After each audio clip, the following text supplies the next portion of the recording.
आज हम देखेंगे अध्याय 10 प्रकाश परावर्तन एवं अपवर्तन समतल सतह पर light reflection and refraction from plane surface, इसको देखेंगे।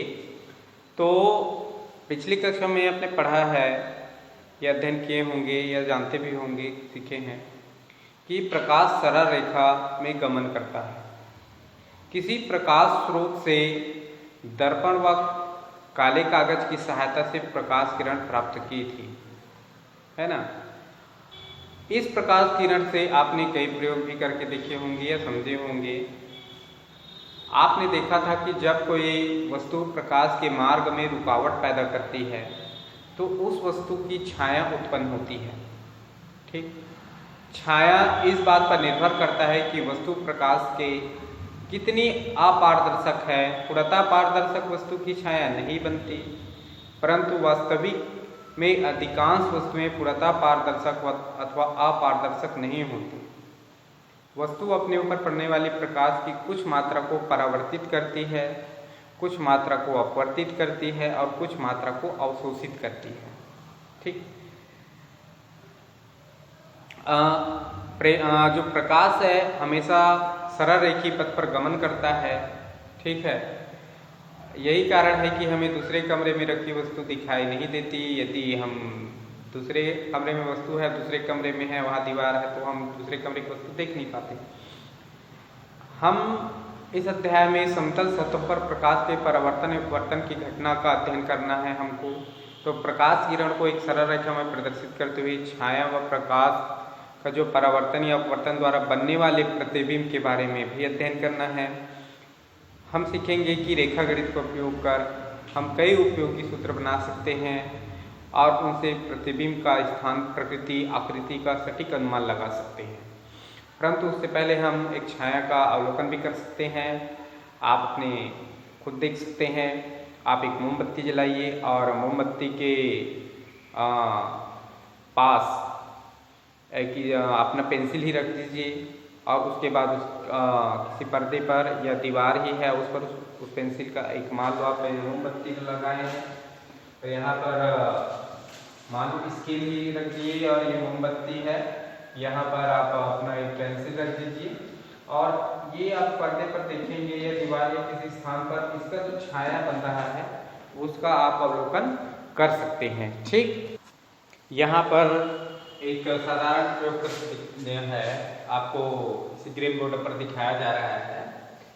जैसे ये मोमबत्ती है और 10 सेंटीमीटर दूरी पर पेंसिल जो रखा गया है, यहाँ ये जो पेंसिल रखा गया है इसके प्रकाश स्रोत के सम्मुख और AB पर प्रकाश आने वाली जो किरणें हैं इससे टकराती है और टकरा करके जब वो पर्दे पर ये जो H पर टकराती है वास्तविक प्रतिबिंब है और उसके पर्दे पर जब बन रही जो छाया है वो H डैश वाला जो भाग है ये छाया है। तो इसको ये बताया गया है, आप प्रकाशित स्रोत से जो पर्दे पर बन रहा है जो रेडियस बताया गया है और वस्तु जो रखी गई है वो D वो है जो H बराबर जो वस्तु का वास्तविक वस्तु है वो 10 सेंटीमीटर दूरी पर है। यहाँ पर पेंसिल के भाग की छाया की लंबाई का अवलोकन करने के लिए पेंसिल को आलू के कटे जो टुकड़े हैं, जैसे ये कटे टुकड़े हैं या दूसरे पदार्थ ले सकते हैं। ये का यहाँ पर उदाहरण स्वरूप बताया जा रहा है कि कटे टुकड़े पर लंबत लगाएं ताकि यह स्थिर रहे। ठीक है, स्थिर रखने के लिए है। अब पेंसिल के ऊपर भाग में 10 सेंटीमीटर नीचे एक आल पिन को मोड़कर या गोंद की सहायता से लंबत चिपका देते हैं। ठीक है, पेंसिल की जो छाया का अवलोकन करें और प्रकाश स्रोत से पेंसिल व पर्दे की दूरी को बढ़ाने व घटाने से छाया की लंबाई में होने वाले परिवर्तन को भी देखते हैं।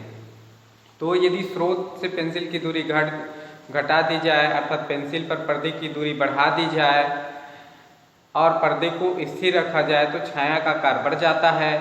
जैसे ये पेंसिल की दूरी, ये पर्दे है, ये पेंसिल है, इसकी दूरी इधर कर दिया जाए तो छाया का आकार बढ़ जाता है इसकी दूरी बढ़ने पर। ठीक है, और इसको मान लो पर्दे की ओर भी ला सकते हैं तो उसमें अलग परिवर्तन हो गया। ठीक है, यदि पेंसिल जो है स्रोत से दूर लिया जाए तो छाया छोटी हो जाएगी। जैसे ही हम ये जो प्रकाशीय स्रोत है और पेंसिल को इस पर्दे के पास यानी इस स्रोत से दूर ले जाते हैं तो छाया की एकाग्र छोटी होती है। और पर्दे से यदि प्रकाश की ओर लाते जाते हैं जैसे इसके पास यानी पर्दे से पेंसिल की दूरी बढ़ाएंगे इधर तो ये इसके आकार है वो बढ़ जाती है। और यदि पर्दे व पेंसिल को स्थिर रखा जाए और स्रोत को पेंसिल के पास लाया जाए तो छाया बड़ी होती है। इसको भी स्थिर रख सकते हैं, इसको पास लाएंगे जो प्रकाशीय स्रोत है तो भी इसकी छाया के है वो बढ़ जाती है। ठीक, और स्रोत को और दूर ले जाने पर छाया छोटी होती जाएगी। स्रोत को आप और दूर ले जाओगे तो ये जो छाया बन रही है एच डैश वाला ये और छोटी होती जाएगी। ये भी इसमें बताया गया, अवलोकन करने पर आप देख सकते हैं। यदि पेंसिल व स्रोत को स्थिर रखा जाए और पर्दे को पेंसिल से दूर बढ़ाया जाए तो पेंसिल की छाया का आकार बड़ा हो जाता है, जबकि पर्दे को पेंसिल के करीब लाने पर छाया छोटी हो जाती है। ये पर्दे को जैसे ही पास लाते हैं पेंसिल का, ये दोनों स्थिर है, पेंसिल और ये जो प्रकाश स्रोत स्थिर है। पर्दे को पास लाएंगे तो ये क्या होगा, इसकी जो छाया है ये छोटी हो जाएगी और जैसे इसको दूर ले जाते हैं तो छाया और बड़ी होती जाती है। ये भी बताया गया है। ठीक है, और जबकि पर्दे को पेंसिल के करीब लाने पर छोटी हो जाती है। छाया के आकार व प्रकाश स्रोत की दूरी का अनुपात वस्तु के आकार व उसके स्रोत की दूरी के अनुपात के बराबर होता है।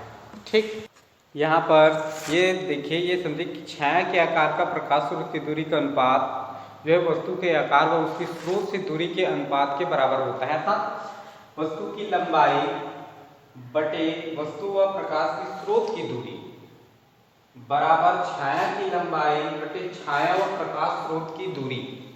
ठीक, यदि यहाँ पर ऊपर किए गए क्रियाकलाप में नीचे देखिए जो सारणी है उसको भर सकते हैं। यदि पेंसिल की लंबाई h बराबर 10 सेंटीमीटर है तो छाया की लंबाई का जो सूत्र है, छाया की लंबाई h डैश जो दिया है बराबर h ds बटे do बराबर 10 गुणा as बटे d0 हो सकता है। ठीक है, तो इस प्रकार से हम तो प्रकाश परावर्तन है, इसमें जो बनने वाले प्रतिबिंब है यानी छाया है उसका जो लंबाई है और उसका सूत्र है उसको हम ज्ञात या प्राप्त कर सकते हैं। समतल दर्पण पर परावर्तन एवं प्रतिबिंब रचना। समतल दर्पण जैसे कि एक कांच का समतल जो सतह है उसको छूने से जो उनका दोनों भाग है वो आपको समतल लगेगा। एक परावर्तक कांच है तो वो एकदम समतल लगेगा, या पारदर्शी कांच जो है वो इस सरफेस, तो वहाँ यदि एक भाग में कांच है ये पारदर्शी है तो एक भाग में यदि सिल्वर का या पारे का जो परत चढ़ा दी जाती है तो एक भाग उसका परावर्तक सतह बन जाता है। कांच है उसके एक साइड आप सिल्वर का ये पारे का जो परत चढ़ा दी जाती है या पालिश लगा दी जाती है तो दूसरा भाग उसका परावर्तक सतह बन जाता है, वो समतल लगेगा। आप उसको छू करके देखेंगे, यानी दर्पण के जो पीछे का जो भाग है वो पालिश लगा हुआ तल है और परावर्तक जो सतह है वो आने वाली जो प्रकाश किरण है वो उसी से टकराएगा और उसको आप उसको प्रतिबिंब देख सकते हैं। कोई भी समतल सतह चमकदार सतह समतल दर्पण की तरह कार्य करती है। ठीक है, समतल दर्पण में सिल्वर धातु की पतली परत चढ़ा होती है जिसे सुरक्षित रखने के लिए एक और पारदर्शी कांच व दूसरी और गहरा रंग उसमें लगा दिया जाता है। सिल्वर धातु प्रकाश का बहुत अच्छा परावर्तक होता है, यह दर्पण में परावर्तक तल का कार्य करता है। ठीक है, तो इस प्रकार समतल दर्पण आप सब अपने घर में उपयोग भी करते होंगे। ठीक है, तो इसको सब देखे भी होंगे, इनके बारे में समझते भी होंगे। आप उसके सम्मुख जैसे खड़े होंगे तो आपको उसमें प्रतिबिंब दिखाई देगा। आपका जो प्रतिबिंब उसमें है आप वो जो बनता है वो आभासी होता है। आप दर्पण के सम्मुख जैसे खड़े होते हैं तो आप देखेंगे कि वो भी आपका प्रतिबिंब है वो उल्टा आपके सम्मुख खड़ा रहेगा और वो दर्पण के पीछे बनता हुआ होगा। आप दर्पण के जितनी दूरी पर खड़े रहेंगे दर्पण के पीछे उतनी ही दूरी पर आपका प्रतिबिंब बनता हुआ दिखाई देगा। आप जितने दर्पण के पास आएंगे दर्पण के जो पीछे बना प्रतिबिंब है वो पास आएगा। ठीक है, तो इस प्रकार दर्पण पर प्रतिबिंब है, आप सब इससे परिचित हैं। इसी परावर्तक सतह पर जो प्रकाश की किरणें हैं वो परावर्तित होती है और आपतित होती है, आने वाली जो किरणें हैं और उनसे टकरा करके वो परावर्तित हो जाती है। ठीक है, तो इस परावर्तन के नियम के बारे में आप सब लोग जानते भी होंगे, 7th क्लास में पढ़े होंगे। ठीक है, तो परावर्तन कोण सदैव आपतन कोण के बराबर होता है। ठीक है, ये आपतन कोण है, इस पर ये वाला जो अभिलंब है और यहाँ ये जो आपतन कोण है और ये परावर्तन कोण है। तो परावर्तन कोण सदैव आपतन कोण के बराबर होता है। आपतित किरण आने वाली जो किरण है और परावर्तित किरण, ठीक है, आपतन बिंदु पर अभिलंब तथा परावर्तित किरण सभी एक ही तल पर होते हैं। ठीक है, इस पर जो इसी तल पर ये बनता है, आपतित किरण, इसका अभिलंब और परावर्तित किरण सभी एक ही तल पर बनते हैं। ठीक है, आज के लिए इतना ही। नेक्स्ट क्लास में हम लोग देखेंगे परावर्तन के नियमों का अध्ययन। परावर्तन कोण आपतन कोण के बराबर होता है कि कैसे होता है, इसका नेक्स्ट क्लास में अध्ययन करेंगे। आज के लिए थैंक यू।